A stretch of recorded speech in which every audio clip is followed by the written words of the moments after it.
Good afternoon, everybody. Welcome to another edition of Tip Tuesday. We are very lucky to have a special guest with us today. We've got Mr. Remy Noel himself from Technicon Construction, one of the companies that we work with all the time. Basically, if you've got a project, especially as it involves a secondary suite, they're your guy. Now, I know you guys do a heck of a lot more than secondary suites, but I figured that was going to be part of the intro because that's actually the nature of our conversation today. So these guys at any given point in time have multiple projects going on around the city. They've got construction management and construction execution as far as the project background goes. Lots of our clients work with them. We work with them. We just love them. So it's just nice to have Remy out for a good chat. And I was talking to Remy and I said, hey, what do you think the people should hear about at this time of year? And one of the cool things about winter in Edmonton is it's a really good time to do a big project because we're so seasonally dependent that you can get a cheap property heading into the Christmas season because there's typically a lot more motivated sellers in Christmas. And then you get to spend all winter doing the renovation just in time to have your beautiful brand new property ready for the spring rental market, which is one of the best times of the entire year to find a tenant. So keeping that in mind, Remy said, hey, this basement suite renovation is so popular, it's worth talking about. So Remy, we've got three very important things that you need to know about building legal secondary suites, basement suites in Edmonton. So lay it on me. What's tip number one? Well, thanks for the intro, James, and it's nice to see you again. Even though you're remotely away, it's still nice to see your face. Um, yeah, so basement suites, we're getting a lot. We get obviously questions from A to Z, and this one specific. Let's talk about entry points. So a lot of people thinking just digging an entrance wherever and adding an entry point in the basement. It's not as simple as that. So an entry point must not face the front street. So it has to be either perpendicular to the front street and covered. So you can't actually see the door from the front street. It could be on the side of a property. It could be at the back of the property. It could be at the front, but a lot of the duplex, like the other duplex, you'll see they're nosing each other. They're facing each other perpendicular to the building itself. So that's lesson number one. You cannot face something facing forward towards the street.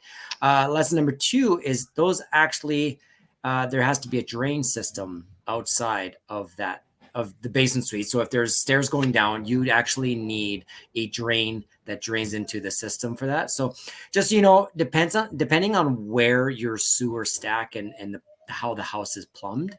So if let's just say your sewer stack is way at the back of the house and you got to bring slope and grade from that entry point all the way through the house and back to an exit. So this has to be properly drained. It can't just be a sump pump in a hole and we're good to go. So, and last but not least, engineering always has to be involved. So this isn't something that I could just show up my guys. We could chop, we can, and you know what I mean, and make an access wherever we want and not have structural drawings. So honestly, it can cost you anywhere from probably $8,000 to $20,000 to do one of these, depending on how fancy. It depends how much work is involved. But here's a snapshot of what you can expect when you're adding an entry point to a home. It's a great feature, sure. If it's in your budget, sure. But just be very mindful that it's not just cutting a hole and putting a door. Now, I just want to make sure that I understand. We're talking about putting stairs down next to the foundation, so kind of like digging a hole, Yeah. and then putting stairs in that hole, and then Yes. having an entryway directly through the foundation into the basement, which is an amazing feature, by the way. I mean, that's brilliant because then they have their own private entrance, they being the basement suite people. They don't really have to interfere with the upstairs goings on. So Yeah. really good tips. I mean, I'm sure you get requests all the time like, hey, to make this basement suite work, it'd be great if the entrance was right here. But Yeah. where it can be located does depend on those factors, which are great tips. Yeah. So what else are we working with? What are some other tips that we've got for secondary suites? Lighting.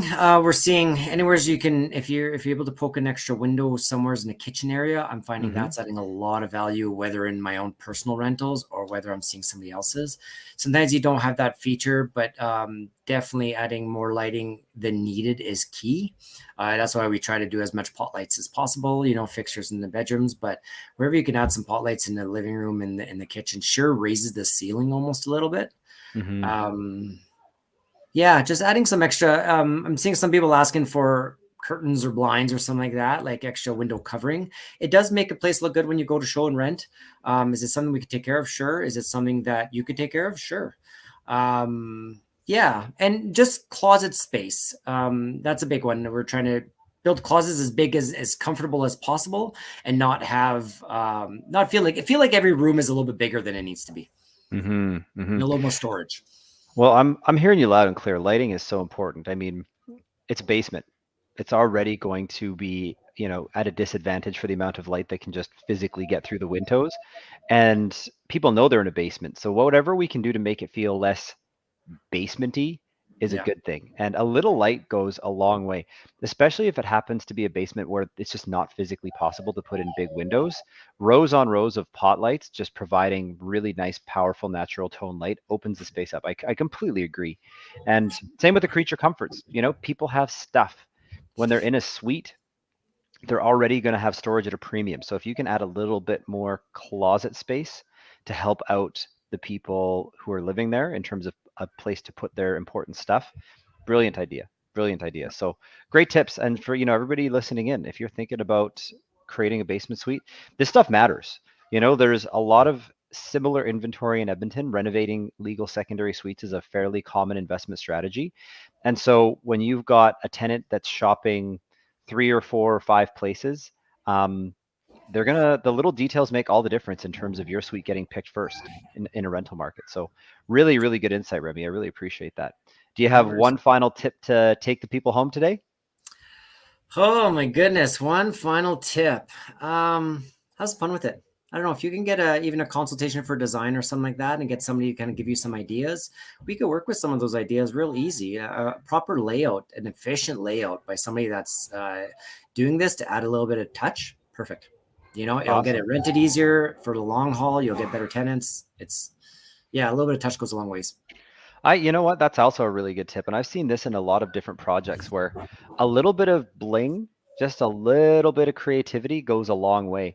I Yeah. mean, one that I saw was really popular and has, I think, probably still popular is just taking laminate style flooring and making a feature wall out of like rustic wood. Or I saw somebody actually bust up a bunch of pallets and use pallet wood and then they stained it kind of a darker color. And I mean, pallets are free if you know where to look for them. So now Yeah. your materials cost is nothing, and you're doing something a little different and a little nifty. What are some artistic touches that have popped into your radar over the last year as you've been poking around for different projects?